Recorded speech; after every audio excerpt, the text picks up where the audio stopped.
Hey everybody, it's Donovan with the Music Retail Podcast. I want to thank you for being here today and for watching today's episode. I think you're going to really enjoy it. You know, my goal with the Music Retail Podcast is to interview people that are interesting, that have something to give and to share, that can help you build a better business. In order to make sure you receive future updates, please like and subscribe. That not only will keep you in the loop for things as they come up, but it also helps the YouTube algorithm to know that people actually like this content and will share it around. Okay, let's get to the interview. So I'm really excited today to do this podcast. Leslie, when I started this podcast, you were literally one of the top people on my list because for a couple of reasons. One, when I put together my list of people to interview, I was thinking, who do I know well enough that will probably do this for me? So you made that list. And then I was thinking, who has a good business that has things that they could share to help other people? You made that cut. And then who's just a heckin' good time and a lot of fun to talk to. And I was like, all right, there was not many people that made all those three things that you definitely did. Damn. So I'm glad That's to awesome. finally get you. The only downside about you is you're a little you're kind of, hard to get. You're like a greased up pig, trying to nail you down to get this thing happening. Absolutely. It's a little tough to do. So I'm glad that we finally did it. It took a global pandemic. Yeah, I don't subscribe to I don't know, societal norms of what's expected of me. If people are like, oh yeah, you have to bake, 2 dozen cookies for this cookie drive, I'm like, no, I don't. I don't have to do that. So I tend to say no a lot, and it's good for me. I really there has to be a reason I would want to do it, and I'm not. Excuse me, I'm not into so much self-promotion that I'm so driven to do every little thing. So it took a little while for me to go I don't want to do that. I don't want to talk on but now it's okay, well, we're all struggling with some stuff. I can talk. So it's just good times. Yeah, the whole point of this is to share both our successes and our struggles and the efforts of helping people and giving people help and hope for what they're trying to do in their business. So this is gonna be a lot of fun. So good. Give me a little bit of background first on how your business started, because there's a really fun story about kind of how it got started and how you got involved in it. So give us the name of your business, where you're located, location, give us all the... Okay, all the good stuff. So the name of our store is Instrumental Music Center. We have been open since 1999. So we just celebrated our 20th year last year. I know, I didn't think that would ever happen, but it did. Sorry, I'm terrible with that. So I graduated from college in 95 and got a degree in chemistry with a minor in math and physics, of all things. I'm I have no idea what I'm going to do with this. And I was working selling radiation therapy equipment. And I met this guy who was getting a degree in music education. I'm like, oh, he's kind of cute. And so we hooked up and we got married in 97. And shortly after that, he was working as a band director here in Tucson. And shortly after that, he's like, all the music stores in Tucson suck. I'm like, yeah, I know. I have to go to them with you. And he's like, yeah, we could do it better than all of these guys. I'm like, oh, no, we should not do that. That's a bad idea. And so we started out. He tried to get some of his friends involved. He finally got one of his friends involved, who ended up being a big time DJ here in Tucson, which is hilarious. So we started up the music store in 99, and it was 1,500 square feet. It was just this little postage stamp kind of thing. Started from scratch. We knew nothing. We went to the NAMM show that year. We trottled into the Yamaha booth and we tapped our Yamaha guy on the shoulder. We're like, we're here to sell your product. And they're like, who the hell are you guys? Beat it. What are you? Do you have a music store? We're like, yeah, look, here's a picture. And they're just like, wow, we have no idea who you are. Because at that point in time, there was probably five music stores in our town, and they just all had issues, stocking issues, pricing issues. You'd go in and it'd stink. You'd have to ruffle around through the attic to find what you wanted. I mean, every one of them had issues. And that was why we wanted to start our own. My husband and I had to go to 3 music stores to find 4 cello fine tuners that matched. You need a whole set of drum heads for your drum set. And my husband wanted, Mike is his name. You're going to hear his name a lot. Mike wanted pinstripes. We had to go to like 3 music stores to get 4, the whole set of drum heads for pinstripes. And it was bizarre. That some bread and butter stuff should just be in stock. And so we went about it with the philosophy that we're serving the Tucson community. So we had the essential elements book for bassoon. We had the standard of excellence book for bass clarinet. Some of the odder instruments that are off in the fringes. We're like, we should stock that book. It's not that much skin off our nose to have that book in stock just sitting there. And so we started doing stuff like that. And but the manufacturers, of course, had no idea. So we tried really hard to convince them that we needed to open, and they said no, we really kind of can't. So the only company that touched us, there was 2 of them, Gemeinhart, which they've seen better days, sadly, and Getzen were the 2 companies that came forth and was like, yeah, we'll open you. We're like, cool. But we still didn't have enough instrument mix to do like a rental fleet.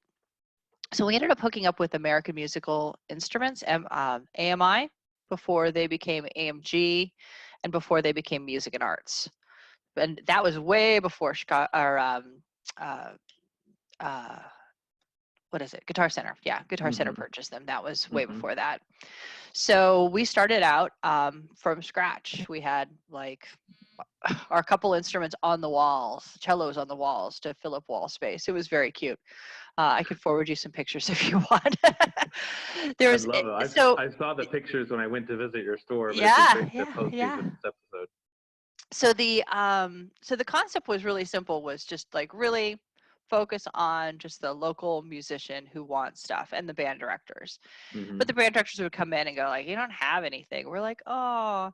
So then we started expanding. So the next, in 2001, the place next to us opened up, and it was a florist. And so we took this 2 bays that they had and then remodeled those.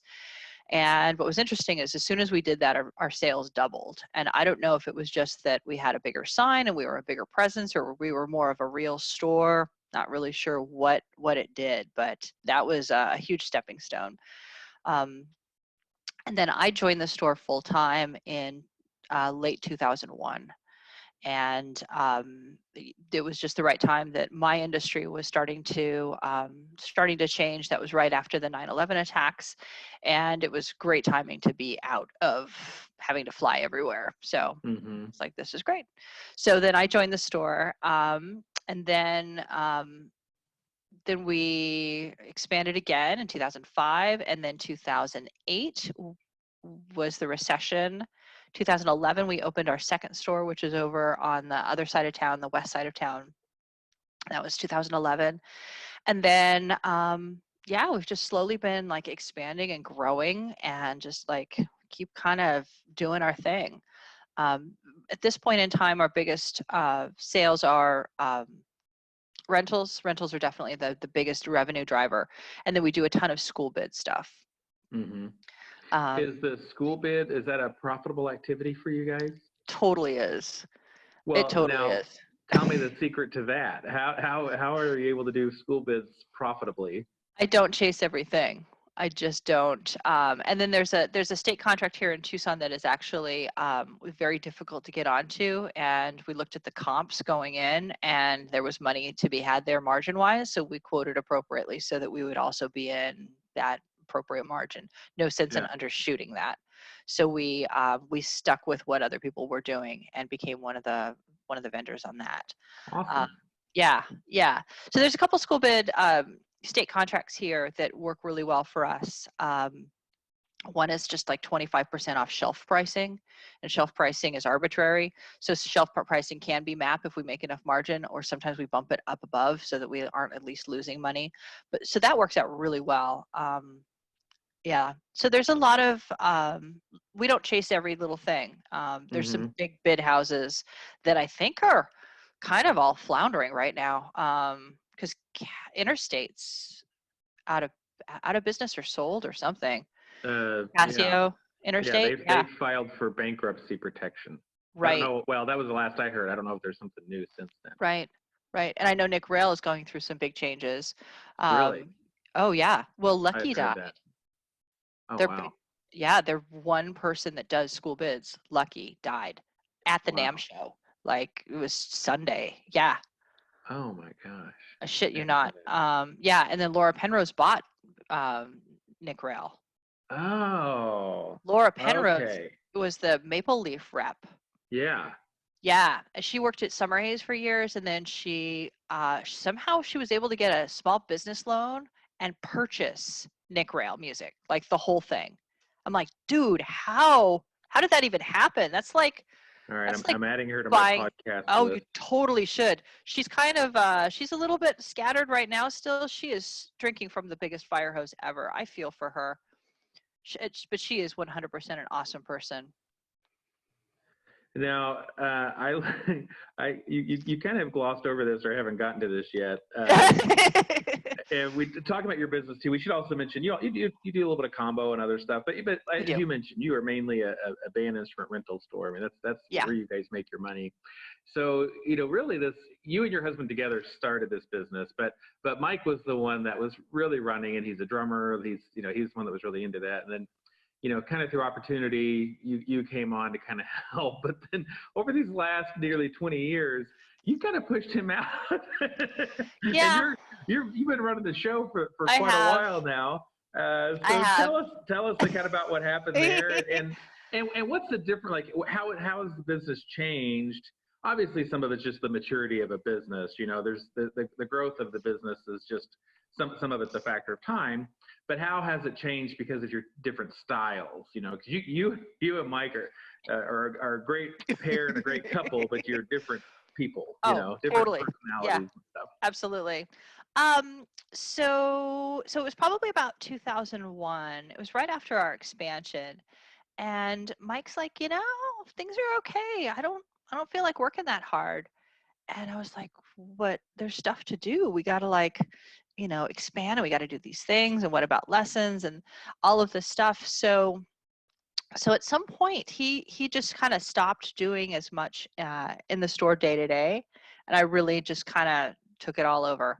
And then we upgraded our computers, and then every step that we did that was more out of the beginning things, he really felt kind of left behind in terms of his training, and he just let it happen. He's like, all right, Leslie's got it, go for it. So he's really been very encouraging over the last probably 5 years of just like, you go, little dinosaur, go, knock them out of the park. Little Dinosaur, is that his nickname for you? No, it's this book series that we kind of quote because it's ridiculous. Oh, gotcha. Okay. No. But he's been very encouraging over the years of just like, whatever it is you want to do, just knock yourself out. And we talk a lot about things. But at some point he became like the muse of the store. He's like the one who has like these great ideas about the store design. And we did a new repair shop about 2 years ago, and he built like all the benches for it, and like designed all the wiring and the air hoses for the compression and all that stuff. But he's not very active in the industry in terms of doing presentations and stuff like that. He could care less about any of that. Yeah.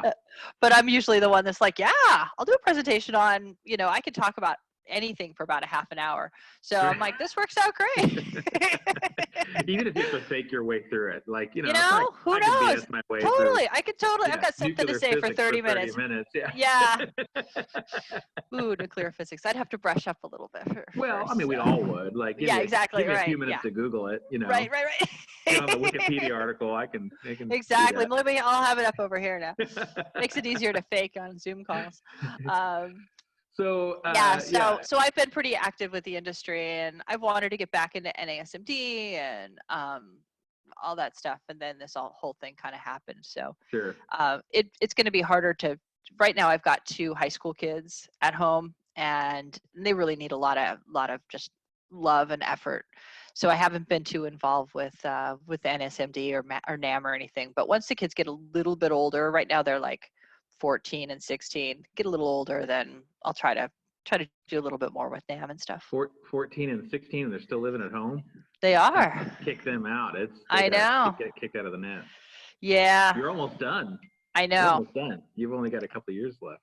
It's true. So one of the things that I love about you, not only are you like, you're great, very smart and do a great job with your business, but you definitely know your personality, know who you are, and you don't feel any reason to compromise that either for for your customers or the industry. You just kind of are who you are, and you throw that out there. And sometimes I think people, especially in the school music business, we tend to be, people tend to feel like, I don't want to ruffle any feathers and stuff like that. And you're just like, to hell with the feathers. Like, if someone's going to clutch their pearls because I said shit, then that's their problem. Seriously. Yeah, no. I'm not a vanilla in any way. And I'll call a spade a spade. I had a situation the other day, one of our vendors, to be named unnamed, had the end of their fiscal year was April 30th. And surprise, they shipped some stuff that I told them to put that on hold because we're not open. And I called them out. I'm like, look, guys, I feel betrayed that you shipped this out on the end of your fiscal year. And you can tell me all day long that it was just a accident or whatever. But I've worked in corporate America. I know how things work. So you cannot tell me that it didn't happen. So I'm pretty disappointed in you guys. And I know as I was doing that and talking to them, I'm like, oh, I bet there's like so many retailers that are never going to say a word, because they're afraid of ruffling feathers. And that just lets companies like that get away with stuff like that. Yeah. When a company comes in and says, yeah, I need all these hooks to be my hooks. Who puts up with that shit? I mean, why is that acceptable? That's not acceptable. So when a company comes in and says, yeah, I want all these guitars here, and I go, well, that's not going to happen. So is that going to be the deal breaker? And they're like, well, yeah. I'm like, all right, I guess that's it. Because I'm not going to want to consign them. Exactly. Send them on approval. If you want to pay the rent or whatever, that's fine. But if I'm buying your stuff, then it's right. And I'm going to send back B stock at the end because nobody wanted that weird guitar. So we've been very protective of IMC as a noun, as an entity on its own. It has its own personality and has developed its own culture, and our staff is very protective of the culture of IMC. And so because of that, it's my job to protect IMC. And if our vendors start just shipping shit because they feel like it or have the end of their fiscal year and want to try to, make that extra bonus, like, no, that's not how this works. This is a two-way street. We're together. So I do call people out and vendors out. And I've gotten in trouble with a couple vendors that we've broken up a couple times. And it's a tenuous relationship as to whether or not we stay together. But it's honest. It's like an honest thing. This is not, my ego coming through saying like, I'm mad at you guys because, rah, rah, rah, rah. If I order something and it doesn't sell, that's on me. But if you're forcing me to take stuff and it doesn't sell, then we're going to have a real problem. They need to be able to be prepared to take that back. So standing up for yourself as a business and a person is super important, even if it is in the school music industry where everyone has to behave. It's like, well, no, there's still room for that. Yeah, you can still standing for something and standing against something helps you to stand apart. And as we're friends on Facebook, and I would assume you're friends with some of your customers on Facebook as well. A couple, not too many. Probably the ones that you feel like you might have more like an honest relationship with, and not just right. And that's it. I curate my list pretty closely. I don't let just people that I know of be on my list because they have to know me. And if they know me, they don't get offended by me. But if they don't know me, they're going to look and go, what the heck is that? Because you definitely, I mean, it's your personality on like your Facebook page. I know like I will often do the same thing, but then I'll hear from employees or my wife sometimes like, you really shouldn't say that or do that. And I'm like, why not? Like why can't I just be a person too? Exactly. Like, why can't I Seriously. disagree with people? Why can't, like, Right. I'm not mean and hateful about it, but like, Exactly. why can't I express my opinions just because I run a business? I'm not allowed to have an opinion that might offend someone. Right. And of course you are, you just have to be willing to take the fallout from it. But the other side of that though, is that if you stand for something, there will be other people that will stand behind you because you're not trying to say, well, there was plenty of good people on both sides. You're actually like standing up for something you believe in that you think is important, and you're going to take the fallout. And Totally. Yeah, absolutely. I'm not brave enough to do that, but someday, someday I'm going to borrow your balls and do it. So, well, I just started out that way, and I would pick up some friends that were like friends of Mike's, but not really friends of mine. That they would send me a friend request, and then they would get all pissed off and like mad at me on Facebook, and so then I would unfriend them and just like go, all right, fine, that's you, not me. And right. so I have just developed a really kind of tight knit group of people who get to know me, and everyone else, like, yeah, there's a learning curve, and unless somebody's willing to go through that learning curve of getting to know me, they're just going to be offended. Yeah. Which there's really, I'm not a mean person, honestly. No. I'm really not.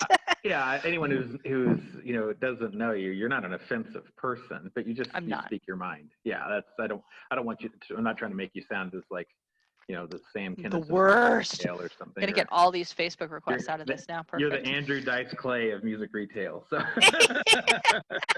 there's a 90s reference for it. You have to be of a certain age to get that. I think Alan Friedman is the Andrew Dice Clay of the music industry. I love it.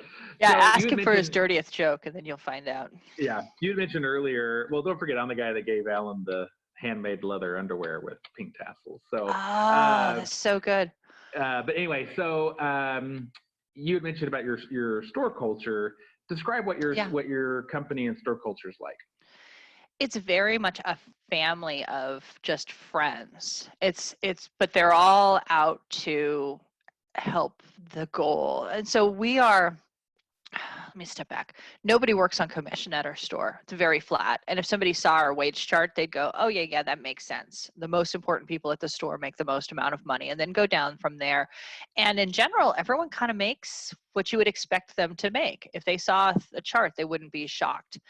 And we're just really fair with stuff. So we have a great group of people that are there because they want to help the music industry, or they're between jobs and don't really know, they just graduated with a degree in clarinet and they don't know what to do with that. And so we have a lot of younger people that work for us, and they're kind of in a holding pattern until they figure out what they're going to do with the rest of their life, whether it's to move to Wisconsin and open a cheese factory, or whether it's to do clarinet professionally, or whether it's to repair instruments. So we get a lot of transitional people that are just out of college, and definitely towards the younger spectrum of things. And so these are excited, young, happy people that are really happy to be there. And they really get who IMC is. IMC is just a wholesome, good, reliable place where you can come in and get help for whatever it is you've got musically. We're not there to push product on anybody, because we don't work on commission. There's never a pushing product agenda to the equation. We are there to help. Now, of course, we'd love to sell people, and we ask people to ring up when they're ringing things up, that they try to ring up 3 things in that sale. And that just proves that they're not just clerking, like, oh, you want 1 box of reeds? Doo-doo. Okay, that's $35 or whatever. You should be showing them around the store and showing them the new rose gold ligatures that we have. You should be showing them the new buttons we've got, or what have you. So because of that, IMC is like a safe place that people can go and like hang and have a good time. But it's a very exciting thing to do, to work at our store. And so we have this culture of just people kind of taking care of what's supposed to be taken care of. When something goes wrong, I'll even hear like, that's not what we do here at IMC. And to some degree, I'm a bit hands off from the day-to-day operations of managing employees and such. Michael Santander, our general manager, does that. And he exemplifies what's going on with the employees and their needs and where they are. And if we can tell if somebody's down, if they're having some hard times, we pull them aside and say, hey, what's going on? How can I help you? Ultimately, when people leave my employ at IMC, I want them to be like the best person that they're going to be. I've talked to people about just having confidence and getting their stuff done. There was one guy, he just couldn't get his degree finished. He was getting the runaround. And so I gave him like this huge pep talk of like, you don't put up with that. You've paid $40,000 for this degree. You need to go in there and you need to meet with this person and this person. And you need to say, how do I get this done? And just open-ended questions. And then you need to say, and then you need to push them and you get them in writing if you can. Otherwise, I'm going to, say this type of thing. And really just like pushed him with like really good energy and like a mom, like, you go and you tell them you're not going to put up with this anymore. And Right. he's like, okay. And he went and he did that and he got his degree and he was like, I got it. I'm like, boom, good job. And that's what I hope for people who work for us, is that they're going to get some life skills and they're going to get some push and they're going to feel like they have like an IMC mom that like watches over them. It's helpful to grow people. And I've had people that have worked for us for a while and then gone off to like some really cool things. And it's great to see. And I'm always sad to see them go off, but I always know that they are going to go off. I mean, I can't pay them $50,000 a year to work the front counter. It's just not feasible. Yeah. So of course they're going to do something, or maybe not. Maybe they'll just be happy with what we got them for. So yeah, it's a fun thing. At the NAMM show, I have this. This is really great. At the NAMM show, we took everybody to Disneyland, and so here's all these pictures of all these staff doing all these amazing things, going to Disneyland and Roscoe's, and here's everybody signed it. That's Space awesome. Mountain. Isn't that fun? That is. Because we're all a bunch of nerds, and Disneyland had just opened Galaxy's Edge, and we all wanted to see it. So I'm like, that's it. We're doing it. So we picked 2 evenings and we have 2 teams that go to the NAMM show, and each team got to have about 6 hours at Disneyland. And $100 a ticket, probably 20 people went. Yeah, it was pretty expensive, but whatever. Yeah. And you're not doing that every year either. I mean, that's probably not. A treat. Yeah. Special treat. Yeah. We've had we usually do like a big lobster dinner at this amazing Chinese restaurant, and it's usually the bill's about $900. So it's kind of, and we do 2 of those. So this was a bit of a wash, actually. Yeah. So That's it was awesome. good. It was really fun. How would you just thinking about like just the local music market in Tucson with your other stores and competitors? How would you say that your business is different from your competition? We are not as scrappy or as desperate or as it's like if you could imagine going to like a Family Dollar store versus going to Target. We're more of a Target. Everything's clean, people are neat, you can identify who works there. The prices are what they are, they're fair. They're not the lowest, but they're fair.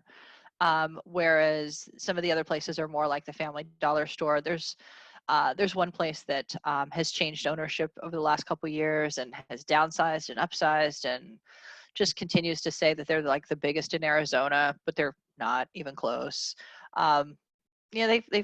They try where they can. And then there's another company, one of our other competitors is like a pawn shop that got turned into a music store, and they don't buy anything new. They're not a dealer of any new brands. But they definitely hit that low market of like, just the very inexpensive rental. So we don't have a lot of competition here in Tucson. There is a music and arts here in Tucson. It's almost a non-entity. They've just never made it with the band directors, just don't get them. They've just never made inroads real well. So yeah. Good spot to be in. It's good to be in that position of with your competition where you guys are. It's in some respects you guys are also, you're kind of serving different parts of the market. We kind of are. Having that person that's covering the bottom is good, and having the person that's covering the wide middle is good. Like, that's a nice spot to be. It's tougher, like in Springfield for our main location. We've got a couple of us that are all trying to cover that same market, and so it's just like this constantly, Yeah, and yeah, that gets a little grating after a while. So yeah. That's hard. Yeah, we're all kind of serving different markets. Although one of our competitors, the one that has downsized, he thinks he has the same customer as we do, and we really don't. yeah, Um, yeah, which is fine. it does. he can think that we can do. So we had kind of started our conversation right off the bat talking about the all of this COVID stuff. I want to touch base on that a little bit. Yeah, And add to what we had said before, but when this all first started, that hit a lot of us really hard. The fear and worry of what's going to happen to our business, what's going to happen to our people, and there that uncertainty of knowing, how things are going to go was very stressful and trying for all of us, and for you certainly. yeah. Share with me kind of like what your thoughts and fears were at that time, like roughly 6 weeks ago or whatever, where you have to close down, and what was kind of going through your head at that point. It was like horror show. It really was. It was like the worst case scenario, because I'm having to send my employees home with no plan. I have no plan. My plan is to close. That's a shitty plan. Mm-hmm. Yeah, and it was very much, I was worried that we're right next to an Air Force base. So I kept worrying that I'd look into the valley and that there'd be nuclear bombs going off, because that was going to be the next big thing. That was not going to be a surprise to me if I had seen that. It just was so apocalyptic. Yeah, and it's better now, but it certainly is not. That apocalyptic fear is there in me. I worry about when the supply chain for food runs down, when the factory workers stop working, or when the shipping people stop shipping. The only thing that's keeping them doing it is a paycheck, and take away that and suddenly they're not doing it, or take away their health and suddenly they can't do it. Mm-hmm. Yeah, so I my worry is not gone in any way. Yeah, I mean, we're all going to have to get this virus. It's just the way it is. There is no antivirus or vaccine or anything like that.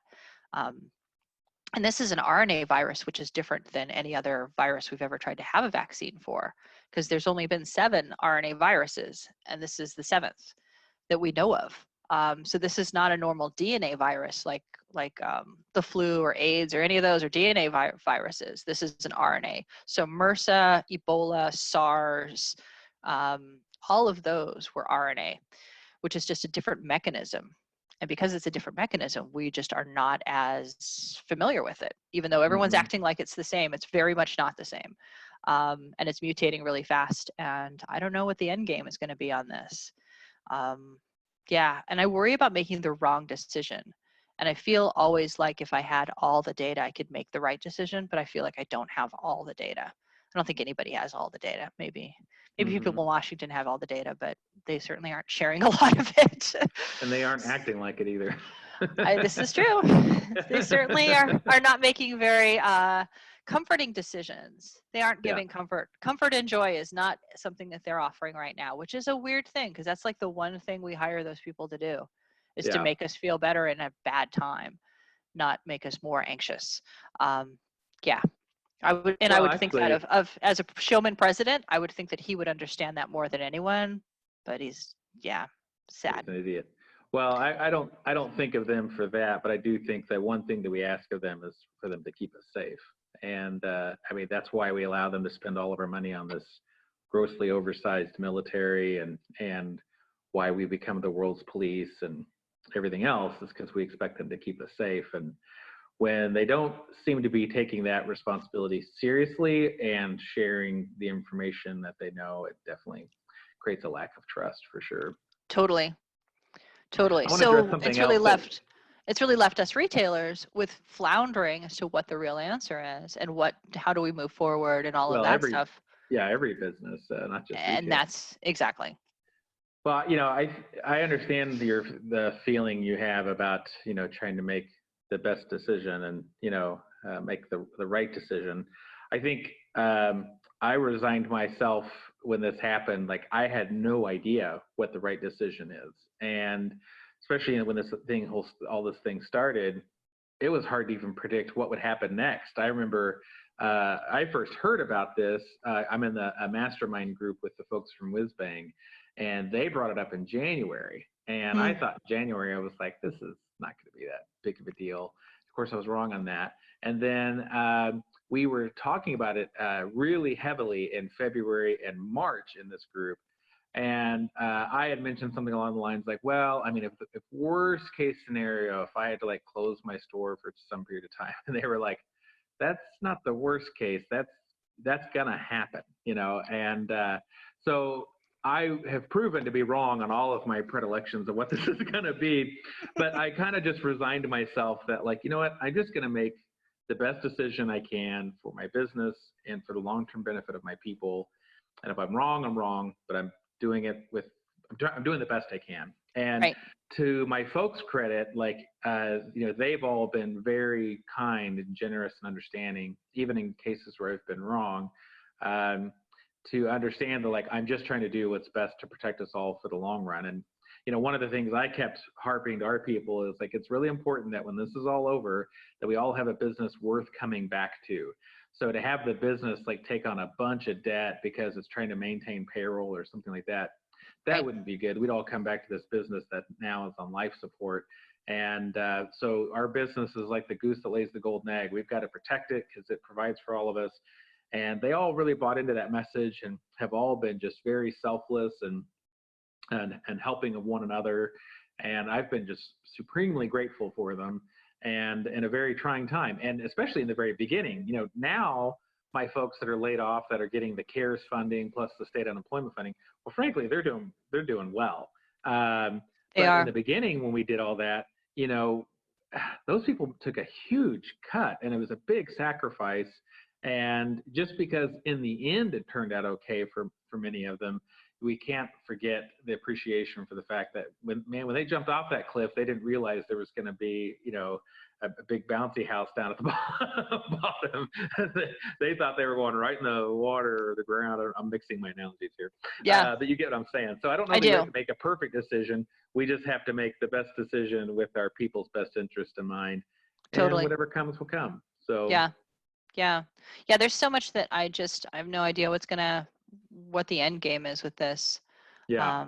Whether everyone just slowly winds down to the new level of normal, or if it's everything just goes back to normal and we pretend like it's not going on, people just drop dead all of a sudden. It's very, very unusual. And yeah, I think I've just resigned myself that I don't know what's happening. I don't know what the future holds. I'm just going to do the best I can today and just take it each day as it comes. And seriously. Yeah. That's really all you can do. And, you know, this is. could be the end of humanity. I mean, we could end up into Armageddon with people, you know, no one maintaining our food supply and data systems and utility systems, and people stealing warheads. And I mean, it could be that, but it could also end up just kind of, you know, just being a thing and moving along through it. And I don't know. Yeah. So I just wake up and keep going every day, keep solving problems. Eventually you solve enough problems, you've solved the problem, you know. And, that's really my approach. And if I die in a nuclear holocaust, then so be it. Yeah. And that's it. Is we really can't really change that big stuff. Yeah. You know, as much as we'd like to. You can't. You just can only change the things in your local sphere of influence and stuff. Exactly. So we had mentioned before that you know, you guys are going to be able to open soon. You're going to kind of delay that by about a week or so, just to kind of let all the steam out of the market and kind of, you know, not be one of the first ones in the rush. What kind of stuff are you working on right now? What have you been doing like these last couple of weeks, this week? You personally, what are you working on? So I've been making masks like a fiend.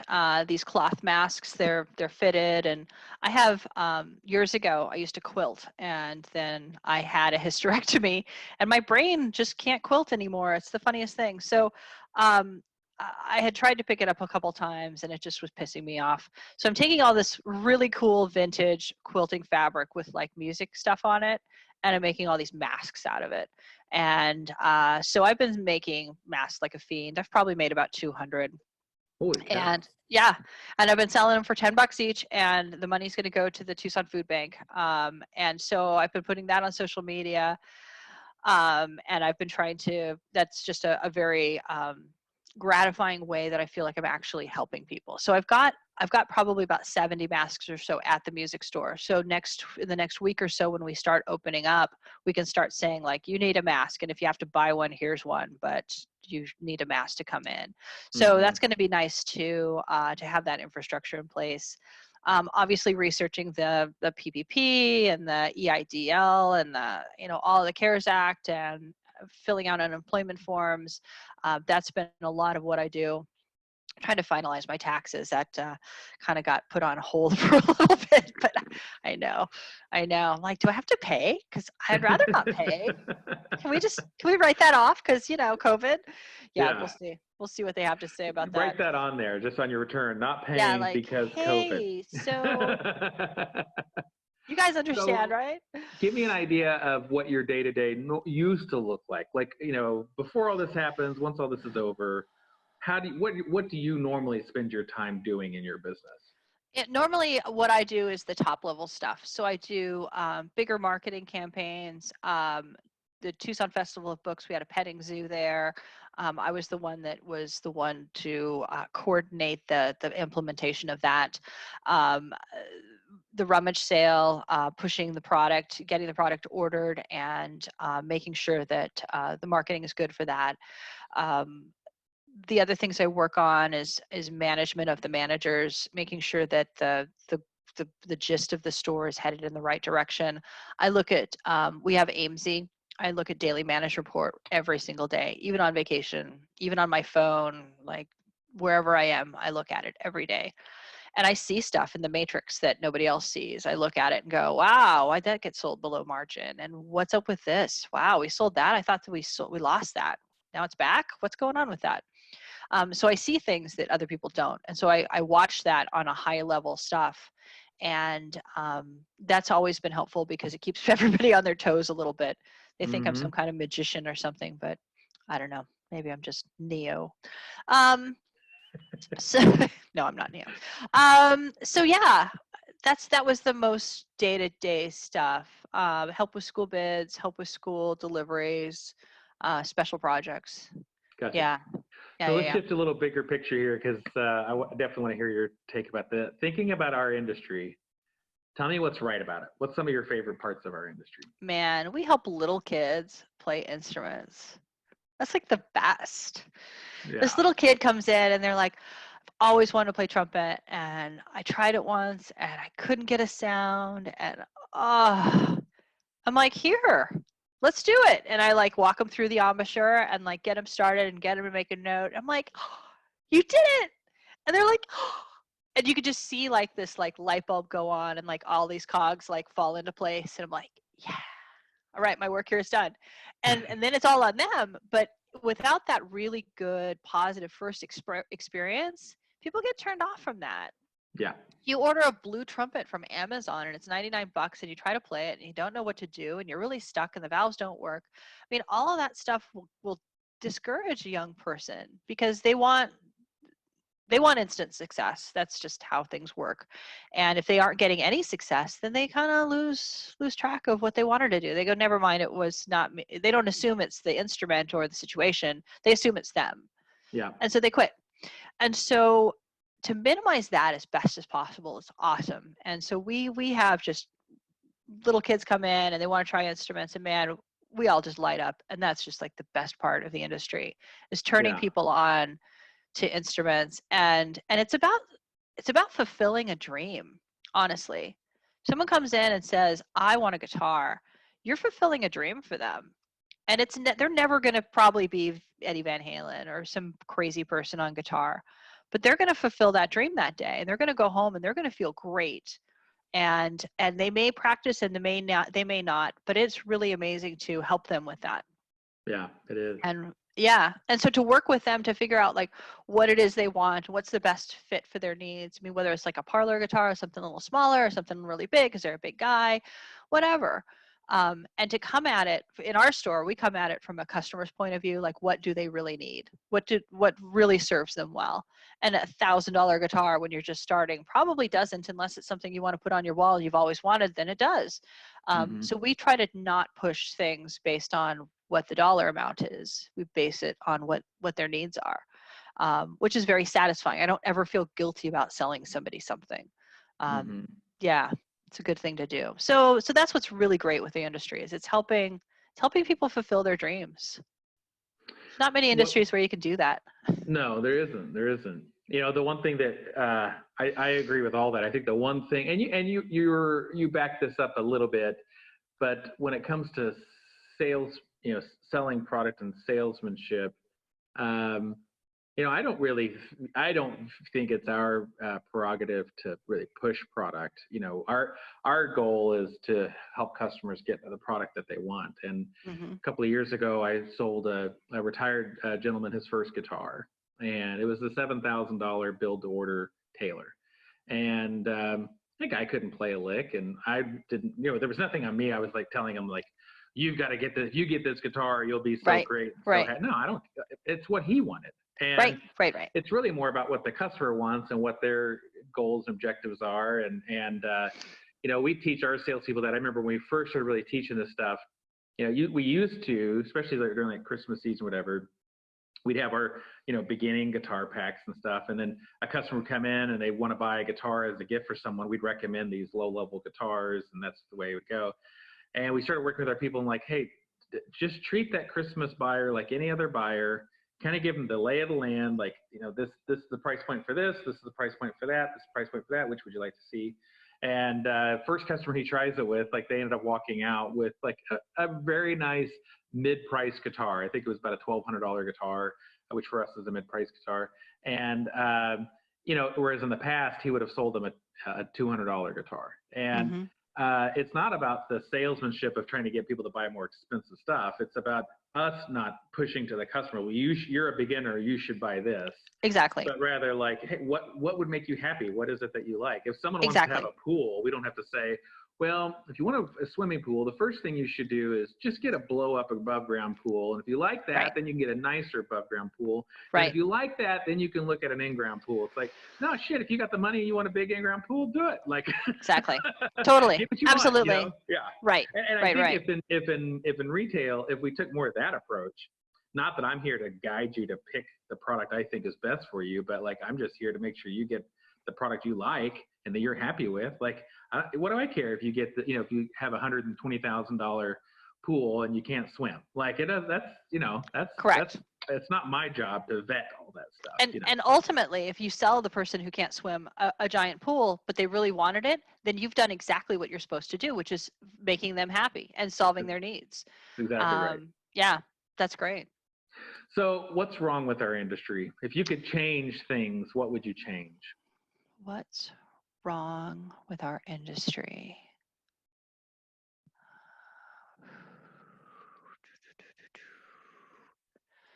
There are some things about it that are not very flat or fair, that are stacked against certain retailers or towards certain retailers. All right, elaborate. Tell me more about that. Spill the tea, girl. Yeah, well, there's certain buy-ins and certain levels and certain requirements, and sometimes you hear that those requirements aren't always needed. Sometimes they're required. There's a certain level of snobbiness. I'll talk about Yamaha because I talked about them at the beginning when we first opened up. They wouldn't give us the time of day. They were flat out like rude to us. Now this was in '99, so it was clearly 20 years ago. But the philosophy was really very not encouraging. It was very not open to a new retailer. Because we started from scratch. We didn't buy this business from anyone or get it from grandma or anything like that. We started it. There was no instrumental music center, and then there was. And it was difficult, very difficult to be taken seriously, and even to be allowed to have a conversation with people. And there's still some vendors that we try to talk to, and they're just like, never mind, yeah, whatever, can't take you guys seriously. I'm like, all right, well, good luck then. Enjoy. Yeah. So I don't take it as personally anymore.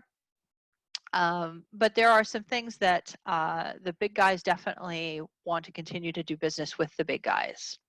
There's not a lot of advantage seen in having smaller dealers that do similar things. I was talking to a guitar manufacturer who's interested in doing some guitars. It's one of the big three, big two, I don't know, one of the big ones. And they wanted to open, instead of a store, like a signature store, have like another level of store that's for like a band and orchestra store that's going to have some guitars, but certainly not like the whole row of guitars. And stuff like that. It was encouraging to hear that they were willing to look at their business and see how it is that they could get that brand into a store that isn't traditionally a guitar store. So that's encouraging, but a lot of times I just hear no, which I guess, you bang on the door long enough and you just kind of give up and like, well, I guess maybe later. So, yeah, the big guys are definitely stacked towards the big guys. So there's the big chains that they definitely get priority. I worry that if one of the big chains goes out that's not doing very well historically, that's going to have a huge ripple effect, like when Brooke Mays went out of business. Brooke Mays went out of business. All these new price lists came out because all of these vendors had to recoup that money. All of these new credit documents had to go out because they had to protect themselves from what they were left open by Brooke Mays. And it screwed the whole rest of the industry when Billy went out, and then we all just kind of dealt with it. If Guitar Center goes out, it's going to suck this industry, and we're all going to pay the price, but we really didn't need to. I mean, if the vendors had just been more careful, we wouldn't need to. And they just keep believing the good after bad with the stories. Meanwhile, there's other smaller retailers that are like, hey, you can open me up. And they're like, no, we have a Guitar Center in your town, so we're good. It's like putting all your eggs in that one basket. And it's sad to see. I understand it's less work to do business with one customer, but they're also banking on that one customer doing really great for the end of time. Yeah. I think it's a combination of that. I mean, it certainly is more efficient and easier for them. I think they tend to forget the bad times and remember the good times, and I think that helps. I think the other side of it is having worked on the wholesale side for a couple of years. There's a lot of people that start music stores that just don't know their head from a hole in the ground, and they start this business, they don't even know what they don't know yet, and then they walk up to someone like Yamaha and say, hey, we're here, how do we buy your products? It's like, right. You don't even know that that's not how this works. There's a whole landscape of things for you to learn before you're ready for this, and you're gonna have to prove that you can like grit through and sustain your business long enough to even be considered for that. So I kind of get it on their side, but I also I've got to be, I was talking to our regional Yamaha rep the other day, telling him, I've got to be one of the largest school music dealers in the country that's not a Yamaha dealer. Like, I'm still not a Yamaha dealer. Like, against smaller retailers. Right. Yeah, and people not knowing what they don't know. And they don't know what they don't know. And even I love what NAMYP is doing with their mentorship program. That's really great. And that's going to help younger retailers come in and learn what they don't know. And even what SWIM is doing to try to involve more women in the industry at the starter level, so that they can bring them up and teach them all kinds of stuff. Those are both super helpful ways of coming in, because it's daunting. And this industry is not patient or polite or welcoming for the most part. They're pretty much like every industry, a bunch of dogs and cats, and they're out to be scrappy and get what they get. And they don't have a lot of time to like take someone under their wing and go like, here, let me show you how it goes. It is what it is. I bet a lot of industries are that way. Totally. I mean, maybe if you're buying into like a franchise, maybe the franchise owner is set up for that. But in Right. general, I think most of it is you got to kind of figure it out on your own. And I do think it's great that NAM is trying to put more of these things together to help develop people. And frankly, NAM has always done a great job of providing educational content. Now, many of the people who go to NAM do a real shit job of taking advantage of that education they can get. How many people go to NAM that never set foot in an idea center or any of the educational sessions, or maybe they catch one or two, but they spend all their time at the bar or on the show floor. And I always felt really, early on, getting the product was really never my problem. It was, upgrading what was up here that was more necessary. Yeah. And, because anyone can buy a product. That's not that hard. That doesn't require much skill. It just requires some ability for money, and that's it. But learning how to run your business better, that's much more challenging. What you're saying about the big chains is going to be interesting too, because rumor has it, yet again, there's some of our manufacturers are deeply in with music and arts and Guitar Center, and there's some rumor about Guitar Center and Music and Arts not being current on some of their bills. I don't know how true this is, but there's some rumor that some of these manufacturers are going to get stuck holding the ball again, even if they don't necessarily, if Guitar Center doesn't necessarily file for bankruptcy or anything like that, they still just aren't paying their suppliers, is what I've heard. So that's going to create a challenge for our suppliers, and then ultimately for us, because we're often the ones essentially left holding the bag. So Right. Yeah, we get all of the responsibility and none of the perks. Yeah. Yeah. That's definitely something that's wrong with our industry. Yeah. It's pretty. Yeah. Could be better. Tell me, who's someone in our industry that you admire? Oh man, Zach Phillips is awesome. If I could be Zach Phillips for a day, I think my day would be amazing. Yeah, I think he's a great guy, and he does a really good job. He like oozes positivity in a way that that I don't know anyone else does. He encourages everybody at all levels. He is always encouraging. He never has a bad thing to say about anybody. He's just fantastic. Yeah. So yeah, that's who comes to mind. Got to add him to my podcast list for sure. Yeah. He'd be great. He is great.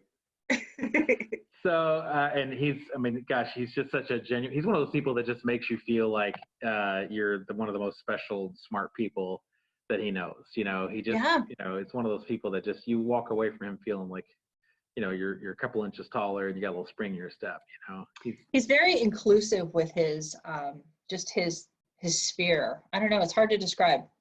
Yeah, it is. Yeah. Tell me where you get some of your best ideas for your business. Oh, I love taking ideas from other music retailers. We did a thing called the Brassapalooza a couple years ago, where we did a Facebook contest. But it started out like way down on the list. I took an idea from Summer Haze that they had at one of the top 100 dealer awards. That I love those top 100 dealer awards, because you get to hear everybody's good, cool ideas. And he had done like a giveaway, a Facebook giveaway of something. And it was a contest on Facebook. I was like, oh, well, that's kind of interesting. And so I took that kernel, and then there was a company here in Tucson that was giving away a pallet of paper. And like everyone was going ape shit over this pallet of paper. I'm like, that's stupid. Like, we should give away like a drum line, or like, I don't know, a whole brass section. And so me and my husband were digging through the B stock selection at Eastman in Pomona. And there was tubas and this and that, and they were all super cheap, and they all needed work. I'm like, what if we gave away a tuba? Mike's like, what if we gave away like a whole brass section? I'm like, oh. So we looked at, and I contacted my vendors, and I said, do you have any B stock that you can send me for this thing? I said, Eastman's already on board, and Yamaha, do you want to be on board? And, Conselmer, do you want to be on board? And Jupiter, do you want to be on board? So I was able to get like a whole brass section. And then we gave it away on Facebook, and it turned out to be super fraudulent. And there was people that were buying votes, and it ended up being my husband and I spun it really great, but ultimately it was a bit of a shit show because one of the band parents just went out and bought a bunch of votes and she won. Yeah, it really sucked, really sucked. And I didn't want to punish those kids because they had tried really hard. So what we did is when it was obvious that there was cheating going on, because we were seeing people on the Facebook page log in, like the page, log off, and then like delete their account. And all of them had the same profile picture. I was like, oh, this is so cheeseball. Yeah. So what we ended up doing is in the morning that was supposed to close, I contacted all of the vendors. And I'm like, okay, I can pull together another tuba. If you can pull together, can you give me another trip to Consumer Institute? And he's like, yeah, actually, I just had a cancellation this morning. So we were able to give like a second place prize to the person who was this runner up that was almost as good as the first place prize. So then like IMC was like the winner. We won like the world. Because if we had called out shenanigans and proved that they had cheated, even though it was factually correct, there was no way to spin that to be a positive thing in any way. Any way. It would have been shitty. So we were able to double down and do a first and second prize that was just amazing.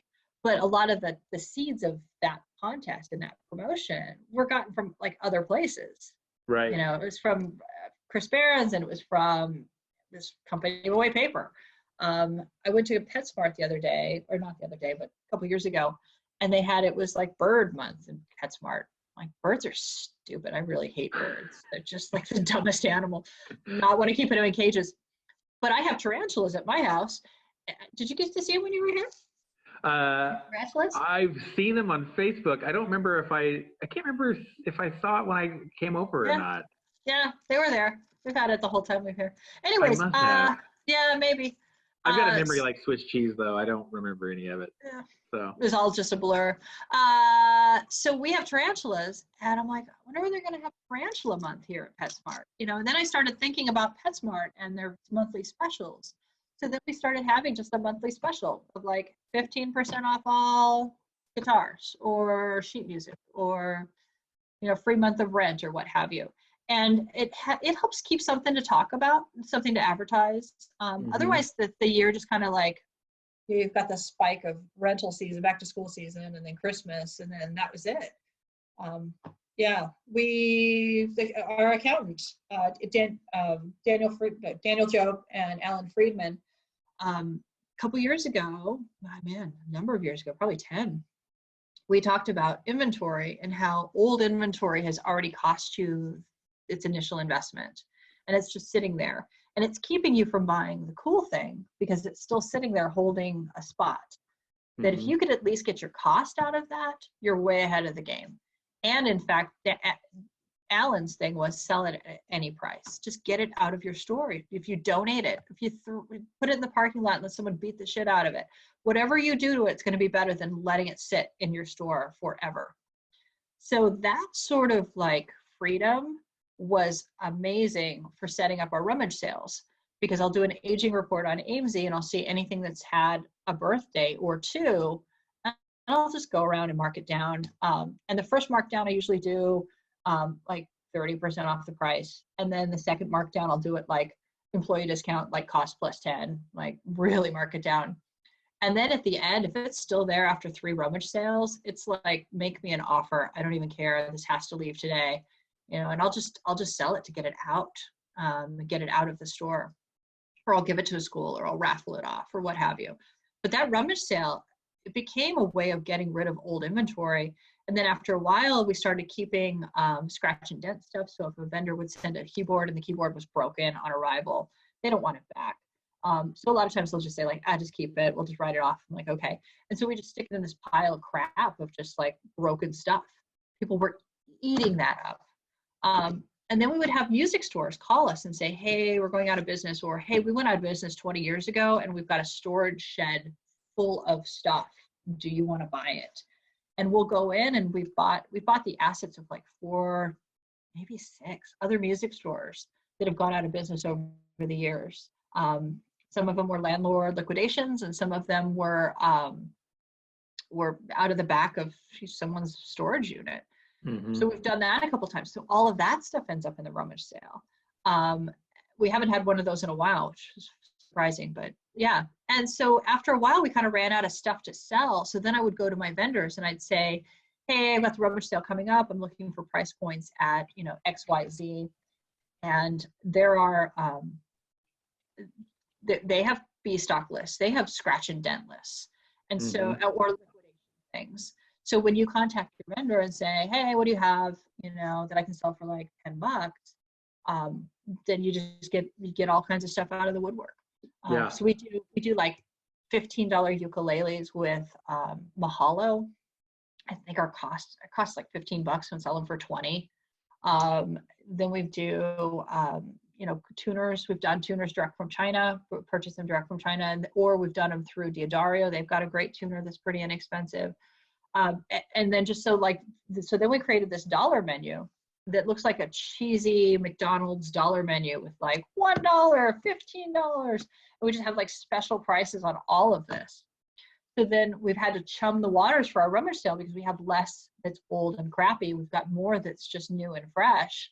So we've had to buy stuff directly for like the dollar menu. And then for the actual serialized inventory, what I'll do, and I took this idea from Gail Beacock, because they had a sale with serialized list and it had an actual serial number and like what was wrong with the instrument or how old it was or what its status was. I was like, oh, that's brilliant. So that serialized list I do on Excel, and I'll send that out in coordination with the rummage sale. And we'll sell the first day that rummage sale list, that serialized list is out, we'll sell $50,000 in instruments. It's crazy. We just get calls like, hey, hold that for me. Here's my credit card. Yeah. And some of it is rental stock that I'm like, meh, I'll just put a couple of these on here. Some of it's stuff that we just got in. I'm like, oh yeah, it's shop worn. We'll just put that on the rummage sale list. Yeah. Some of it is B stock. Some of it's brand new that just hasn't moved in years. Yeah, it's great. It's a tremendous event, and I'm looking right now to see you've presented about your rummage sale at the NAM Idea Center sessions, and I was trying to see if they have any of those that are recorded. They do have 3 of yours, and one of them maybe it's creating custom promotions to rock your bottom line. Yeah, that's in there. Okay. Because we created it from scratch. And that's really a great way of thinking about things, is the custom promotion thing. I wanted to, when I gave that presentation, I really wanted everyone to understand the origin story of all of these stupid things that I come up with. Because if people are empowered to take an idea of, a sticker or a concept or whatever it is, take something and then morph it into something that fits for your particular market, that wins. Yeah. That's awesome. Yeah. And you're not competing with a national chain on the same promotion. You're not waiting for the vendor to give you a better price. You're not waiting for the vendor for anything. You're doing it yourself. And it's a great way of generating extra money. Money's good. And generating buzz in the industry and generating buzz in your town. Like, I couldn't believe the Brassapalooza thing that we did.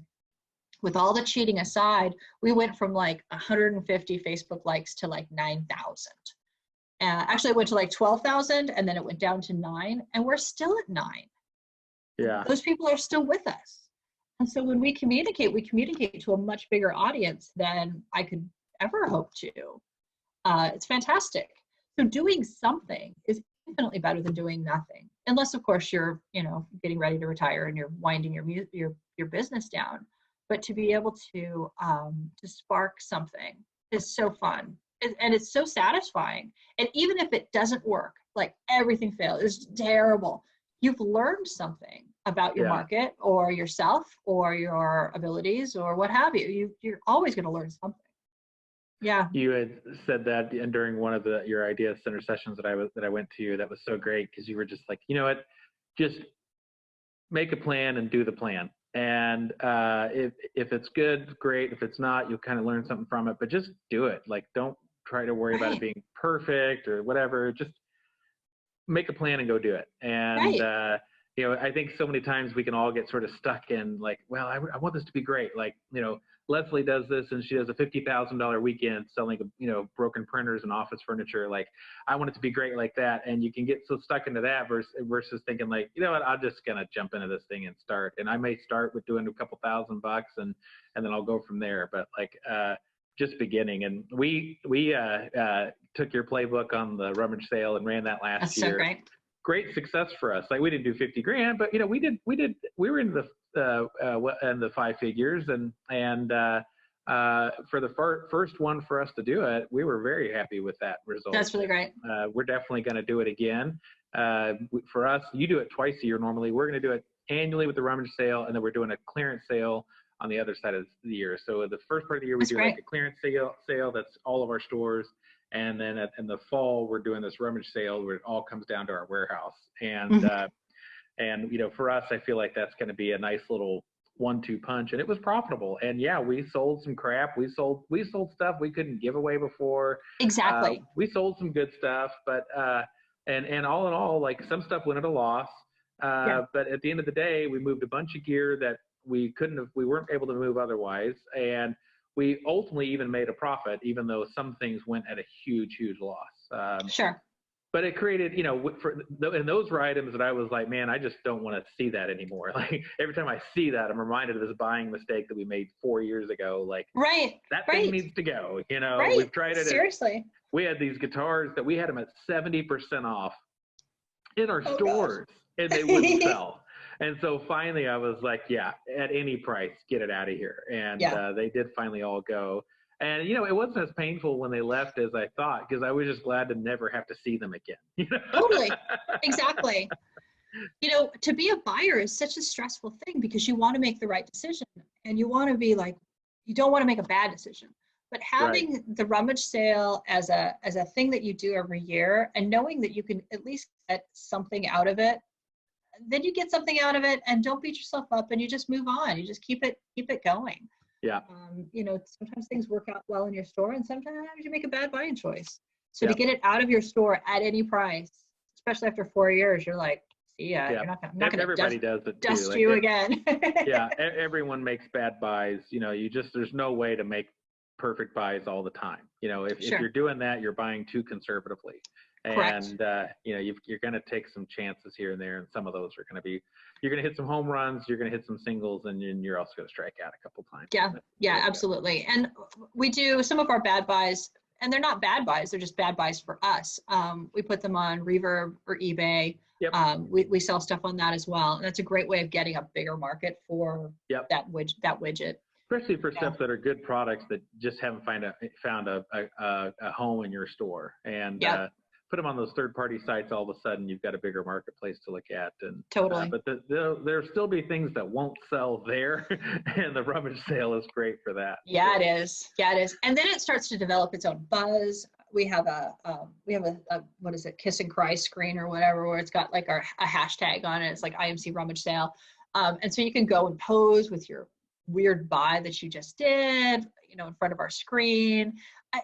It's just, you start going down that cheesy thing with some of this, but everyone just eats it up. Yeah. Another thing we do at the rummage sale is we have live bands all day. So we've got, we invite the teachers that teach at our store to bring their students. You have to have about a half an hour's worth of music, and then we give them like $50 store credit or something like that. So it's just store credit. So yeah. You were telling me too, you also handle like rummage sale bucks, where people can basically get like essentially store credit for that weekend to come spend at the rummage sale, and people who perform at it can get it. You also kind of will seed the market of like giving people to rummage sale bucks so that they'll come, because they'll think, well, I've got this $5 or $10 I can spend, and then they'll fall in love with something that's $50 or $100, and they end up buying. So we do it all on Craigslist too. So all of these things go on Craigslist, because those are people looking for a bargain. Yeah. And so to seed the market and we do the coupon out on Craigslist. Here's $10. Come in and spend $10 worth of stuff. No strings attached. Don't even care. And if they want to work really hard and come every day and spend their $10, all right, whatever. But 9 times out of 10, they end up buying something that's more than 10. They enjoy the time. The great thing about this rummage sale idea is, we were talking earlier in our discussion about how, you're like the in your marketplace, you're more of the Target and less of like the flea market or whatever. But we all have customers that like a deal, and every customer likes a deal, but every business will have some customers, and every market definitely has some customers that are deal customers. And some businesses are, set up to serve those, and you can do pretty well, just getting that person who's looking for a bargain. But all of us, even are, those that are a little more upscale, will have product that has, kind of reached its end of its retail life with us, whatever. And there's always people out there looking for a bargain. Mm-hmm. So even if you're, a nicer retailer, a little more upscale, doing these kinds of clearance sale, rummage sale, warehouse sale, whatever it is, can be a great way to move that product. And that bargain customer is still an important customer for our stores. Yeah. It may not be who we cater to year round, but it's someone that's important to us at certain times. Right. Yeah. So last couple of questions for you here. Tell me about a negative situation that you experienced in your business that ultimately ended up having a positive effect, but you wouldn't want to repeat it again. Oh.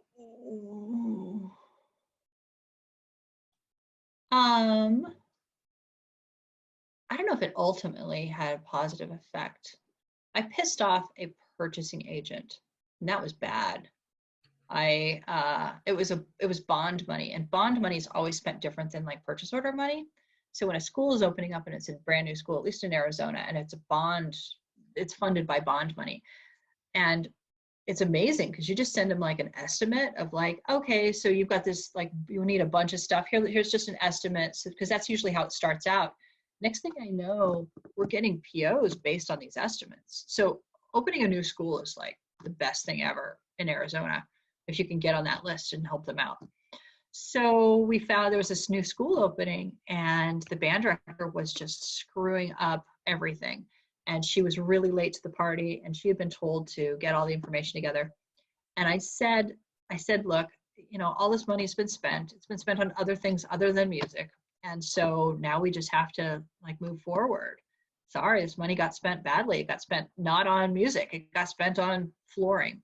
So now we have to deal with what we have. So because I said that the money got spent badly, that pissed off the purchasing agent. And man, I really wish I hadn't said that. It did turn out to be okay in the end, because people don't have great memories. And they actually attributed my comment to another vendor, which was hilarious, but then they fixed it. So yeah, sometimes speaking your mind doesn't always go well. And I learned there's a time and a place for that, right? Yeah. There's a place for candor, but sometimes there's. And I should have had that conversation over a beer with the band director about like, yeah, this got spent badly, and now we're just going to get through it. But it got said in front of the purchasing person, and she did. Yeah. So. Yeah. So yeah, vendors coming to town, they tend to not last very long here in Tucson. We've had some music and arts move to certain sections of Tucson and then not do well. Yeah, so it ended up being okay, but it's kind of a wash. Didn't end up better. Yeah. I don't know, this whole COVID thing might be a really interesting thing to watch, because I think ultimately things are going to be different. Mm-hmm. Remember last year, and even the last couple of years, these TED Talk people would get up and they would talk about disruption. And you got to think about disruption, and you're like, yeah, but it's fake disruption. This is all like in your head disruption. Talk about the big freaking disruption. This is the disruption. And so all of that future thinking and that like creative thinking that you were trying to do in the 2010s, now we can do it now for real. Like, this is really the disruption. Yeah. And so what this is going to end up being is going to be really interesting. Whether the supply chains are more dictated by the customer or by the vendors or by the market or by the government, whether, people live or die, or whether their businesses live or die. It's the big disruption, and watching what changes is going to be really great. A quick story that to just illustrate this is that United Pictures, I think that's who it is, came out with this throwaway movie, Trolls #2. And they were all excited because Trolls #2, instead of going to theaters, because it was right in the middle of the disruption, went straight to video. And you could just buy it on Amazon for $15 or whatever, a little bit more than you would normally pay for a video, but it's new release. And they sold like gangbusters, so many. And United was like, hey, this is kind of cool. Maybe next time we'll just go straight, we'll do this. We'll go to movie theater houses and we'll go straight to video. And AMC, who's the movie theater house, was like, no, you can't do that. And so they came out and said they're not going to carry any more of Universal Pictures movies like ever again. So they're having this huge fight over supply chain and how things are going. And just because movie theaters have always gone, the movies have always gone to movie theaters and then to disc and then to video or to streaming, who's to say that that's what's going to happen from now on because of this disruption? You see a new path that had never really existed or you didn't think it could happen, and now it kind of can because there's like been such a hard reset. So seeing that sort of stuff, not just what serves those companies, the popcorn companies and the Skittles companies, but what actually serves the consumer, it's going to be interesting. Yeah, I know that when in future episodes of this podcast next year and the following years, when I ask that question, I know this time period is going to come up for people. Probably. Yeah. And you were kind of mentioning, just even as early as this year, reminds me of there's a great YouTube video that if folks haven't seen it, they need to go see it. The gal's name is Julie Nolke. Nolke is Nolke, and the video is explaining the pandemic to my past self. Oh. It is super funny. Isn't it funny? And I've like seen one that. of the lines from the beginning of it is her past self is saying because her past self is like from January of 2020, Yeah. and her future self is like from later this year.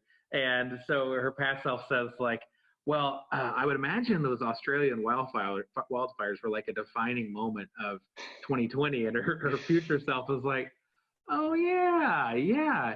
You'd think so, but no. And when she said that, I was like, oh my God, I forgot all about the wildfires. Seriously. Yeah, she's so funny. She's like, get that dog. Go get the dog because walks are going to be like a big thing. Well, I don't have time for dogs. I have a travel and a job. It's like, yeah, anyway, I don't want to spoil it for everyone else. Go watch the video if you haven't seen it. It's totally worth really it. Good. Just a plug for her. She's hysterical. She's got a whole bunch of these short videos and they're all just really, really funny. So that's awesome. Anyway, yeah, if you haven't seen it, you owe it to yourself to go see this because it's definitely hysterical. So, okay. So last question then is, if you could send a message to yourself 10 years ago to the Leslie from 2010, what would you say? Just keep doing it. Just do it. Just go to do the stuff. I don't think I would have done anything dramatically different. The arc of the store has been very good, and the stuff that I've done to push it forward or to market it or to get revenue grow has all been like on a really, I thought, a good path. Like I would not have deviated from that path very much. There's a couple of things that I took real seriously that I shouldn't have, that it wouldn't matter, but probably taught me something in the middle. So yeah, my past self, I would just go like 2 thumbs up. Keep at it. Yeah. Yeah. Buy more toilet paper. Buy stock in Amazon. That's what I would have said. And Zoom. Seriously. And Netflix. Yeah. Seriously, all that stuff. Yeah. It's you just don't. It's hard to second guess because even the things that didn't work out well were lessons that needed to be fleshed out. Yeah. What message do you want to send to the you 10 years in the future? Wow.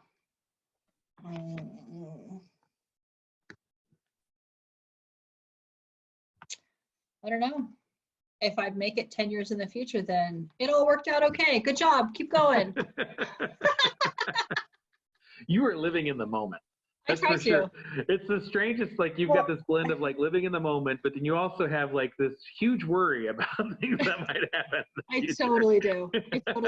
Because there is a right path. There's a path that is the correct one that has the least amount of worry or struggle or that. And so you hope to pick a right path. There's many. In my head, I see like this golden path that I just have to go down, and I want to try to do it to the best that I can do it.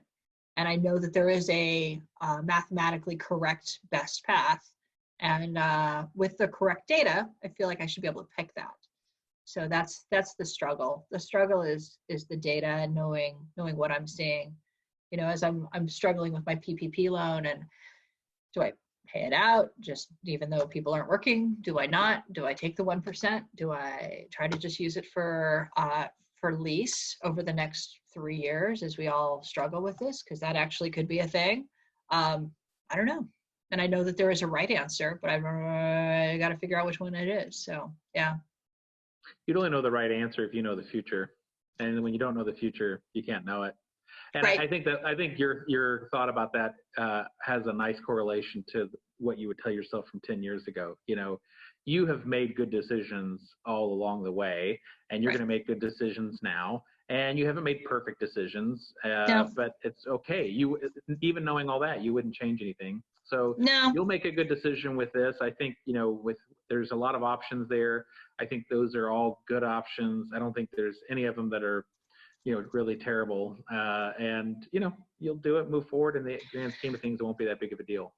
Yeah. Yeah. The one thing that has the choice you made won't be a big deal is what I meant to say. Not this totally. current era won't be a big deal, but like you'll make right. a choice and you look back on it and go, you know what, there may have been one that was slightly better, whatever, but this was a good choice and it worked out fine.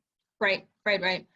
And as I've aged, I have put more time between my, having to make a decision and the decision. I've tried to give myself more time with that, so that I'm not under the gun, that I don't have to make a decision right away. So we got the PPP loan about a week ago, and I still haven't decided what to do with it. It's just hanging out there. I'm not in a huge hurry because I'm trying to be I feel like the right answer will come. So as I've aged, I have rushed less into a decision. I've tried to rush into curiosity rather than rush to judgment. Right. So I've really tried to sit with it, and the right answer will come. Yeah.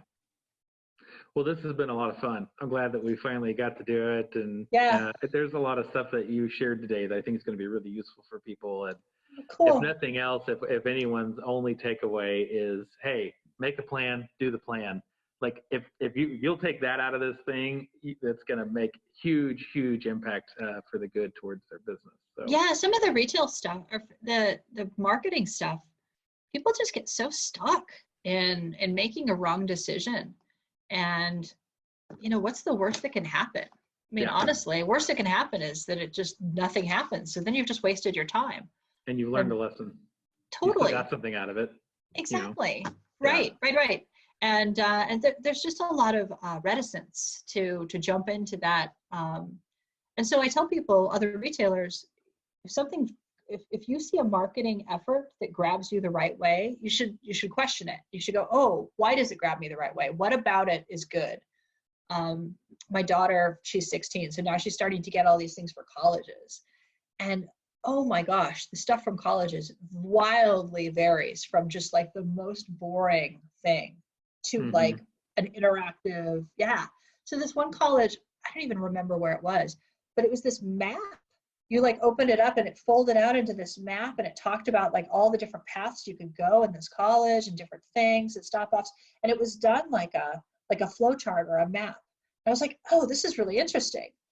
Whereas some of the other ones are like, it's just a letter. Like, we invite you to apply to our college. We're good people. Thank you for your time. Like, it's not compelling at all. Right. So I showed her, I'm like, this is good marketing and this is really bad marketing. And so we talked about each one. And as a retailer, if you do that, if you see good marketing, if you go like, okay, why is this good marketing? And try to pick it apart about what gelled with you and what resonated with you. And then you take those things that resonated with you and you apply it to your business. Boom, you're halfway there. Yeah. And you're bombarded with marketing every day. And you can go like, oh yeah, I love, the Coke Bear. Well, do we need a mascot? Okay, maybe we do need a mascot. Who's going to be the mascot? I don't know. I mean, freaking Cane's Chicken is built on the stupid dog named Cane. Right. Like, and delicious chicken. I mean, it's you gotta really have good that. chicken. Yeah. It really is. Best drive-through chicken you can get. So My family has gotten into buying like 50 pieces at a time and just filling the fridge. I know. Yeah. It lasts for You about may a have week. just changed my life right there. Yeah. Oh, a Yeah, week? That's maybe 24 hours in my house. So. Well, Because hey, you don't my have to friend, cook for 24 hours. yeah, I appreciate you doing this, and Yep. glad to hear your voice and see your smile. It you. seems like you're doing well, and Yeah, things you're are okay. getting through this. If there's anything I can do to help, or if you just ever want to call and bitch about it, I'm here for you. Or if you have any great ideas to share, I mean, you can also, good stuff too. Don't. Yeah. So at some point, reopening the store, making people wear masks, and I'll have masks available for people to buy, and then so that's a good idea to share if you've got masks available for people to buy, so that they can be healthy, because there's no big supply chain for masks quite yet. No, there isn't. Yeah. Some of our people have been making. One of our main repair tech, his wife has been making them, and we've bought hers for our staff, and Exactly. that may not be a bad idea. And I love your idea of using the proceeds for some kind of charitable. Because people want to feel good, and Yeah. the food bank of all the time in the world is going to be hit hard as this continues on. Yeah. People need food. I love it. Yeah. I love it. Well, that's a wrap for this episode. If you'd like help with your business, check out musicretailconsulting.com for articles, resources, and coaching and consulting services. Also, you can subscribe to this podcast so you're aware of future updates, and rate and review while you're at it. Thanks for listening.